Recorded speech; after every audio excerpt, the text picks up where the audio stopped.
us always recording in progress, and we'll put the recording, please God, on the Seed YouTube channel afterwards. Okay, this evening is a really, really important topic.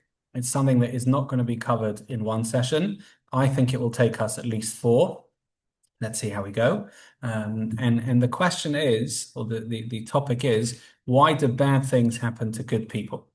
Okay, why do bad things happen to good people? Now, why is it an important question? It's interesting. There are a lot of things that might bother us in life or in Judaism generally, right? Or why, if we ask this, to work out why is it important? Why is it important? Like, why is it bothersome? Why should that kind of be part of the fabric of Jewish literature? Why does that bother us? To the point that there is loads of Jewish literature written on this. According to some, the entire book of Iyov, the Ramban says this actually, that the entire book of Iyov is devoted to this. And it's not easy. Yeah. Others, the Gemara in Bracha says that Moshe asked Hashem, this is one of the questions that Moshe asked God at the giving of the Torah. He says, I don't understand why there are some people who suffer, some who prosper, why there are wicked people who prosper and some who suffer. You know, so this issue, but why is it so bothersome?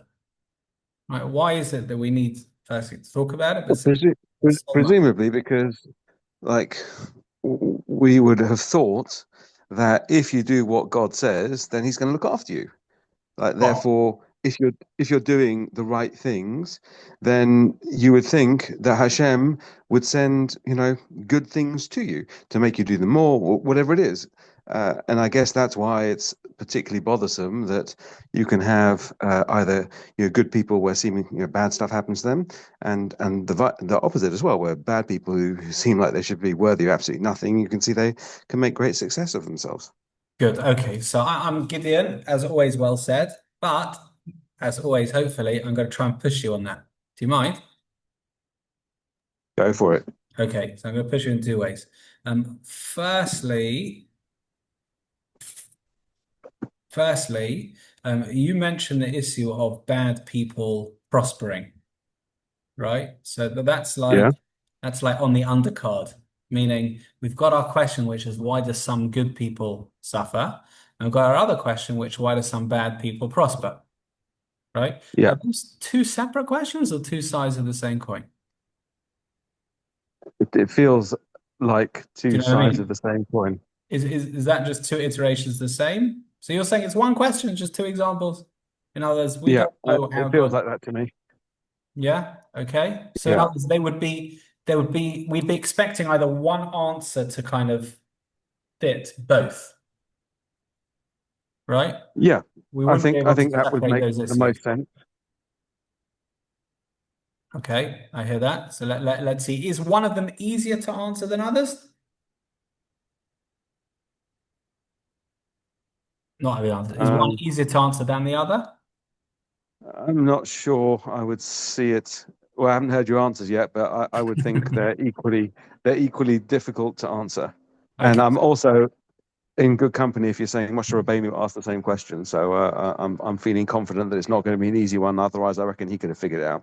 Very good. So we're going to deal with that. So let me see if we can just paint a rubric, kind of general skeleton of what we're going to But, be but by doing. the way, just thinking Yeah. about answering questions, is Mhm. this a question that Shlomo HaMelech was able to figure out?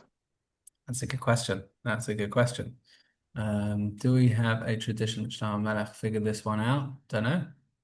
Because I thought the only thing he couldn't figure out was the paraduma, which Yeah, but I means don't know. I don't he know if must. that. Yeah, I don't know if that extends to everything, everything, everything, or that extends to all the reasons for mitzvahs. It's a good Right. question. Okay.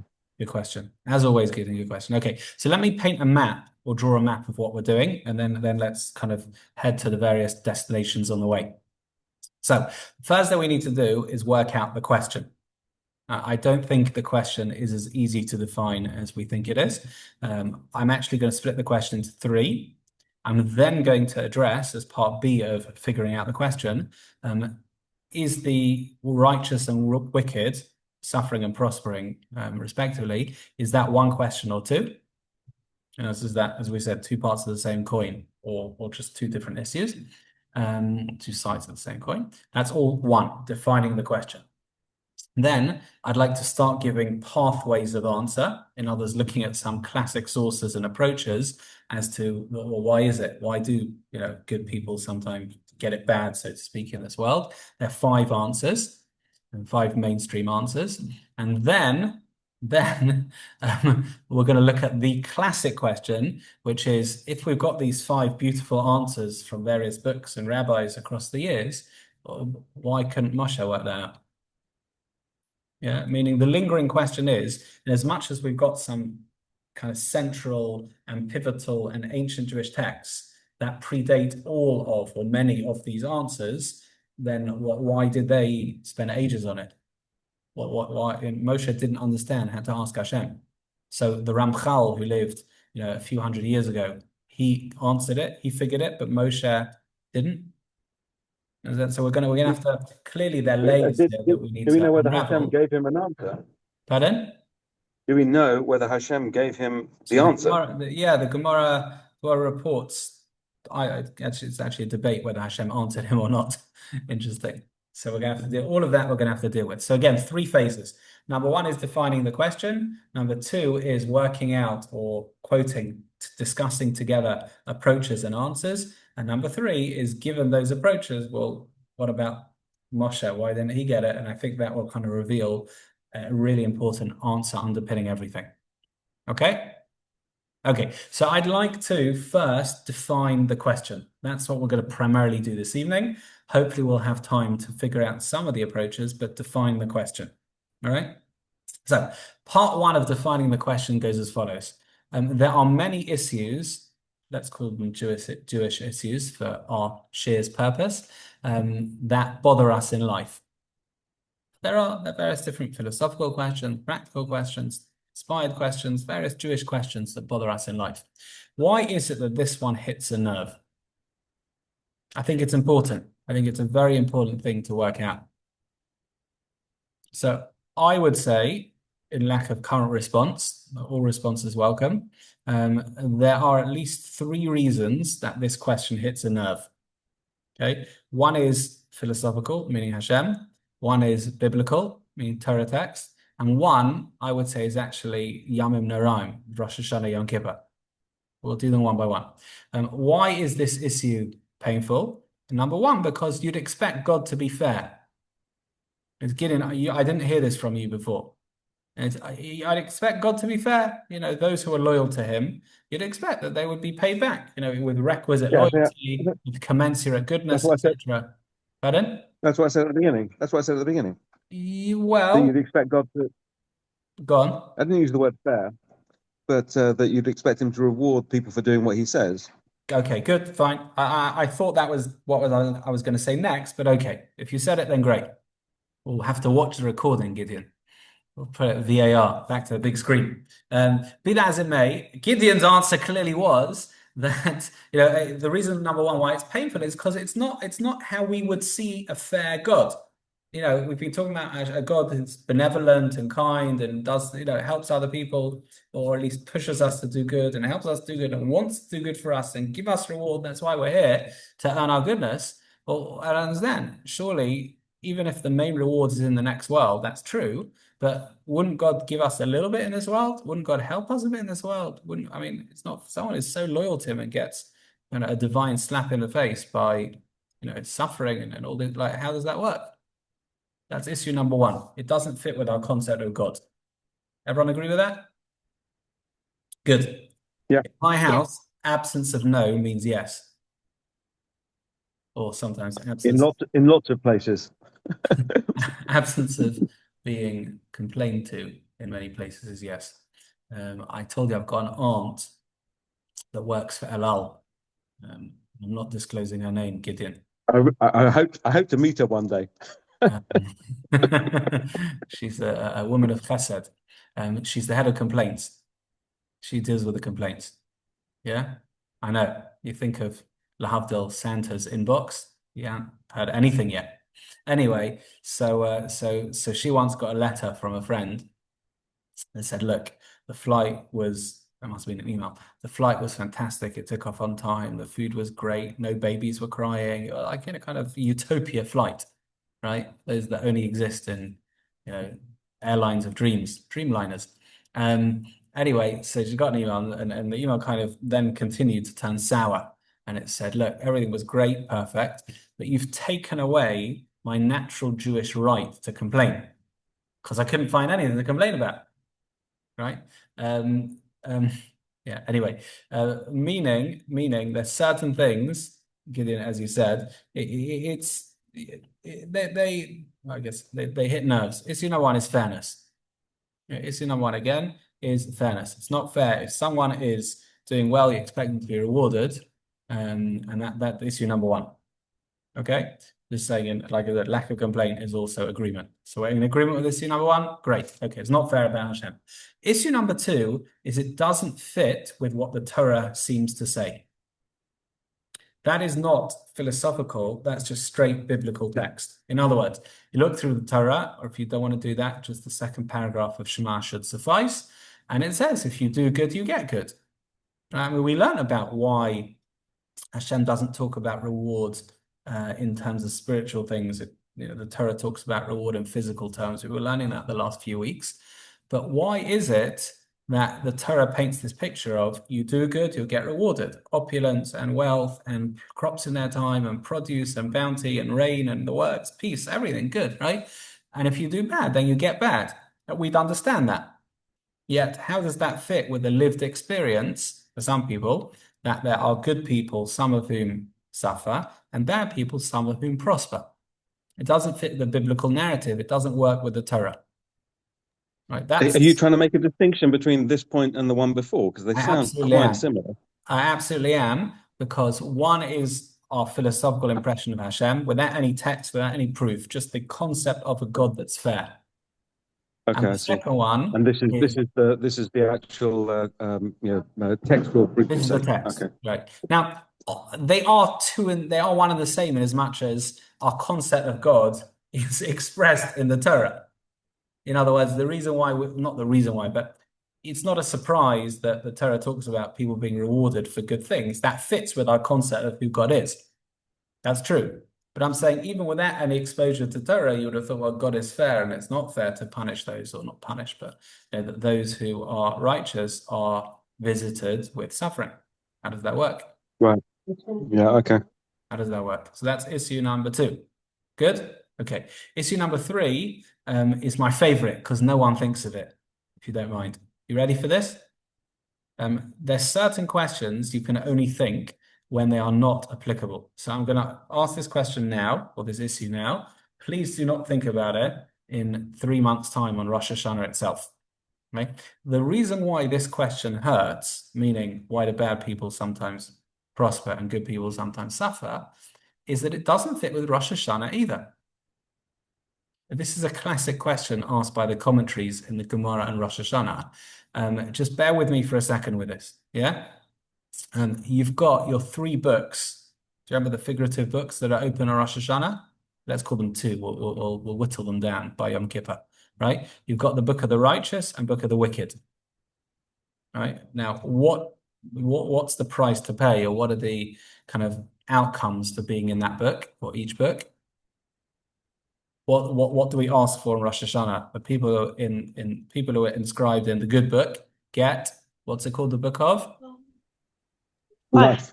The book of life, exactly. The book of life, said exactly the same time in 2 different accents. Yeah, the book of life, fantastic. And the book of the wicked is the book of absence of life, right? So now I don't understand and the Rosh Hashanah verdict is real.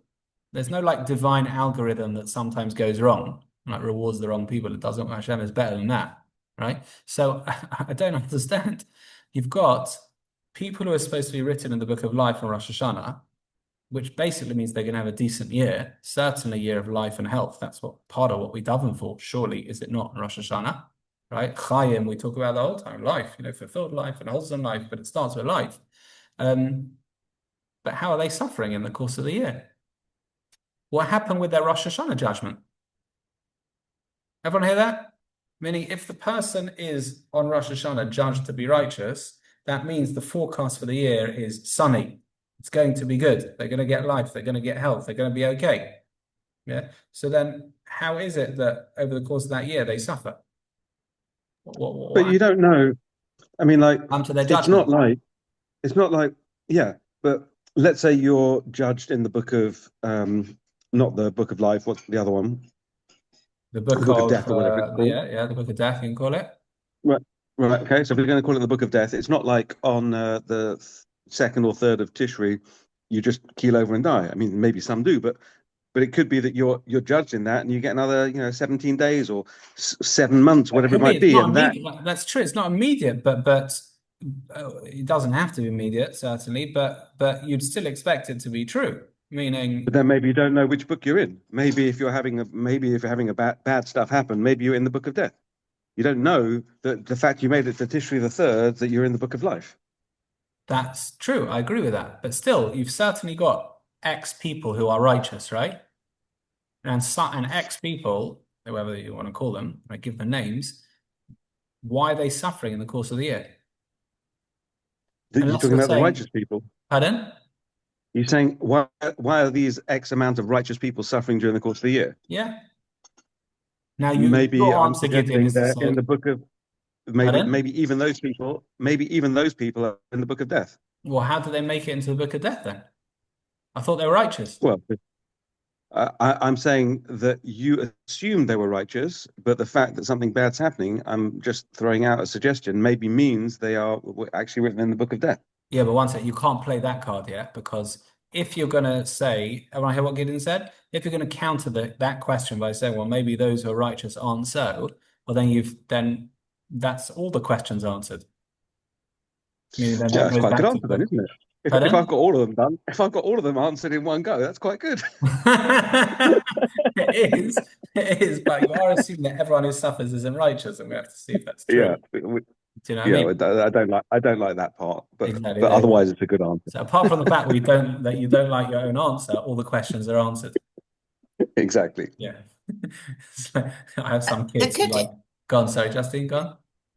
but could it be that the suffering, I mean, obviously death, the ultimate suffering, putting that aside for a moment, but just suffering through the year, sometimes suffering isn't negative. It's negative at the time, but it grows us and it makes us into better people or helps us for another challenge that we'll have later on. So it's not always black and white, people suffering. So a righteous person can suffer in a bigger picture that we can't see yet, that Great. only Hashem sees. Great. Okay, excellent. So we're going to get to things like that 100%. As an approach, we're going to get to that. That's going to be more when we get to the answers. Yeah, and it's remarkable, by the way, just as an observation already, if you look at the goodness in the world, I'm just going to shrink that in microcosmic form and call them charities. I know there's goodness outside of charities, and some charities also aren't always all good, but mostly are. But a lot of charities, a remarkable number of them, have been started through tragedy. Think about it. How many charities do you know? Someone passed away or whatever it was, suffered their memory. That because of that, they either had the foresight or the strength or the courage or someone else did in their name to set up X, Y, and Z in their memory or to help them. And now you've got massive organizations helping people and loads of organizations like that. Loads of them. I don't need to name all of them, but loads and loads and loads of them. Right? Amazing organizations.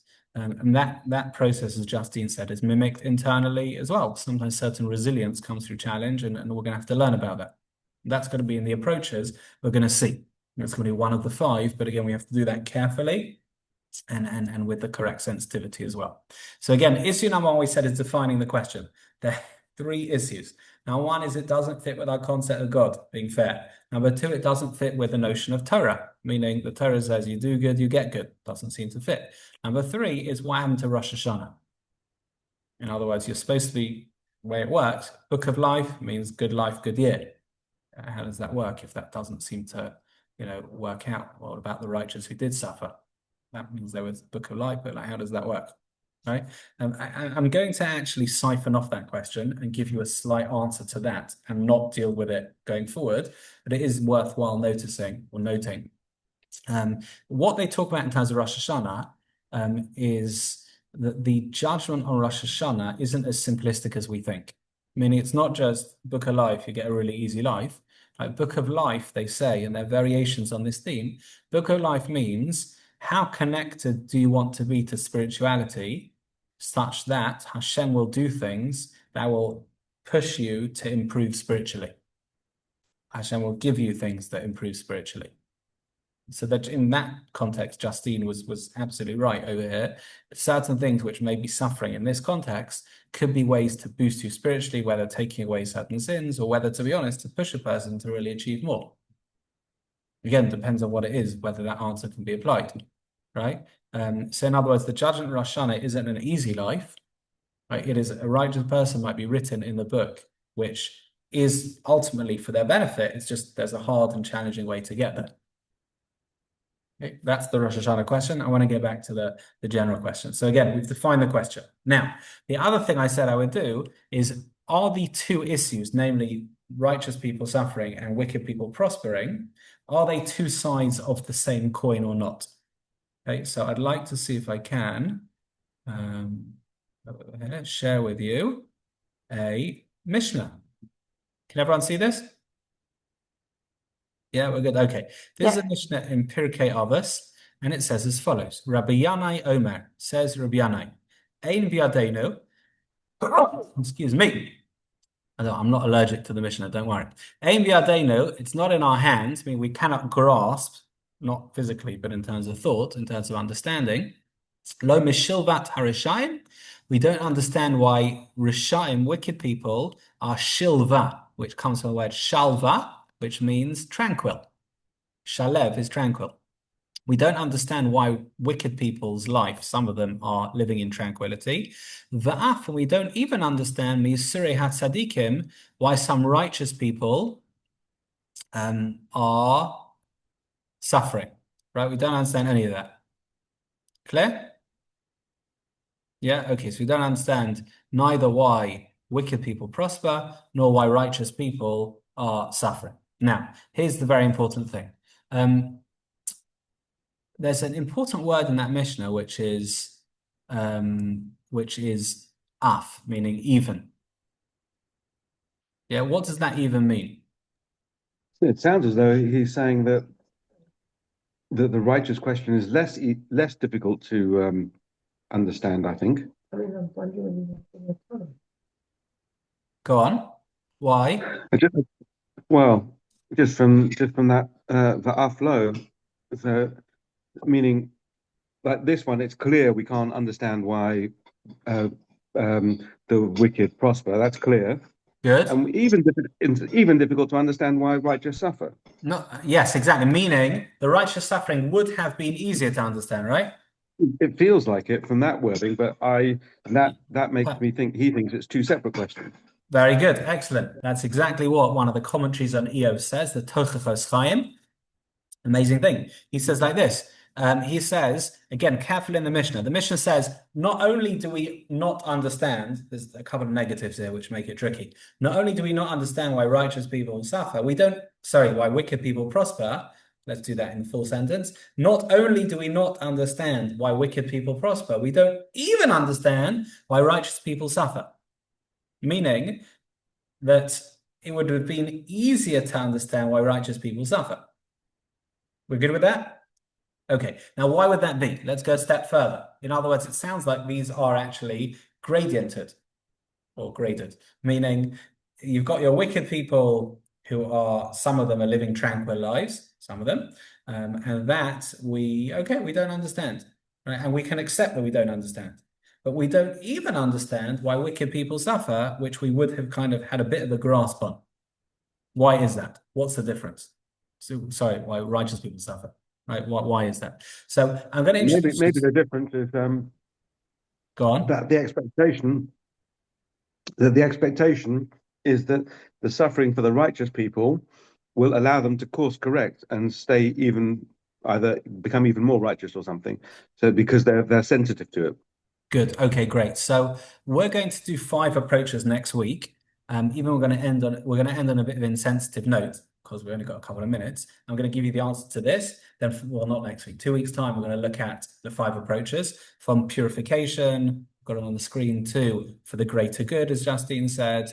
In other words, sometimes there's a greater good that comes from the challenge. We've got preserving free will. In other words, if everyone who was good just got good the whole time, you're not going to have any free will issue there. You'll just choose good. And some people talk about atonement for the generation when very righteous people. Approach number 5 is who's a tzaddik. Right? The Malbim at the beginning, again, obviously we'll do this properly, but the Malbim says that it's an amazing thing. He says, Ki ein anu masigim et ha'adam kafi mashu batzmuto. We don't understand who people really are, as they say, behind closed doors. Rak kafi mashu nire lanu begufa chitzoni. We only understand what people are externally. It's a really important point. Meaning, we only understand the externals of what goes on. So there might be people who we think are righteous, but they're not. Now, what does that mean? You think everyone's a fake and everyone doesn't like, how does that mean? I mean, there's clearly objective things and what's called righteous and what's not. There's mitzvah, there's sins, etc. So it's like this. I think we once outlined for Dessler's Nakudas HaBachira, where basically righteousness doesn't mean how much you do, it's how much you've moved. So you can have someone who is doing, so to speak, less than someone else. I'll give you the examples in a second, but since they've moved their flag in life, they're the ones who are called righteous. Right? So here's the example we love using. You've got one person who was born into a family of serial killers. Yeah, I'm just going to stop sharing the screen for us. Actually, you can see the English if you want. One family who was born, a person who was born into a family of serial killers. I don't mean people who devour breakfast in the morning. Right? I mean, yeah, probably serial killers, right? And they decide instead of killing someone, whatever, once a week, they're going to steal from someone once a month.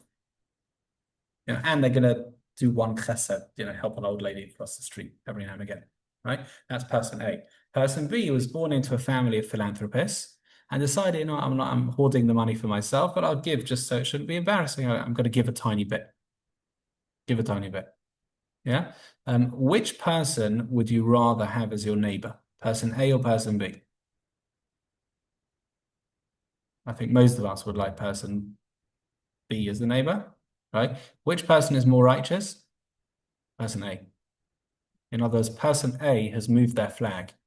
They started, it's hard to do on Zoom, they started like there, the wicked side, and they've ended up like going a little bit further, not fully there, but there.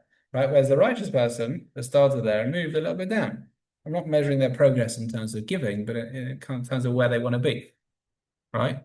They've moved down, they've moved up. So in terms of if you look to them face value, you say, well, he's righteous and he's wicked, he's stealing and he's giving.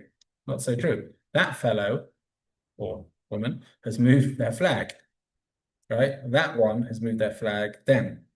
In other words, it's not about world records, it's personal best. It's a really important point. When we talk about why righteous people suffer, we're going to see next time, we have to define the terms very clearly. What is righteous and what is suffering? Right? What is called righteous and what is called, like, even why fairness?